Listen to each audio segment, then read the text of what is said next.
ઉત્તર ગુજરાતમાં આવેલા વાવથરાના ખેડૂતો રાજ્ય સરકારના રાહત પેકેજને આંકડાની માયાજાળ ગણાવી રહ્યા છે તેમજ ખરેખર ખેડૂતોના હિતમાં નિર્ણય લેવો હોય તો સૌથી પહેલા ખેડૂતોનું દેવું માફ કરવું જોઈએ તેવી માંગ કરી વાવથરા જિલ્લામાં 2 માસ પહેલા પડેલા પૂરના કારણે પાક નષ્ટ થયો, ખેડૂતોને કરોડોનું નુકસાન થયું હોવા છતાં અગાઉ જાહેર કરાયેલા 947 કરોડના પેકેજનો લાભ આજ સુધી મળ્યો નથી। હવે 10,000 કરોડનું નવું પેકેજ જાહેર થયું, પરંતુ સરકારે તો દેવા માફ કરવા જોઈએ।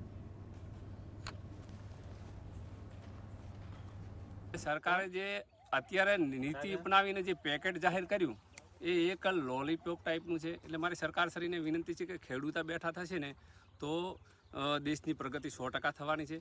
अने उद्योगपतिओनी तमे जो लोन माफ करी शकता होय तो ए खेडूतोनी पण लोन माफ करो। आथी वधु खेडूतोने तकलीफ क्यारे ना होय। मात्र 22,000 एक आंकड़ो आपीने खेडूतोने राजी करशो तो क्यारे नहीं। तमारी स्पष्ट मांगनी है कि खेडूतोना धिराण माफ करो। जो माफ नहीं करो तो 2027 में आज खेडूतो तमने गुजरातमांथी साफ करशे। गुजरातनी सरकार चलावी रह्या छे के सर्कस चलावी रह्या छे? पहला 900 करोड़नी वात करता था, हवे 10,000 करोड़नी। आंकड़ानी मायाजाल मोटी मोटी कहे छे। खेडूतने उभो करो तो जगतनो दाता छे।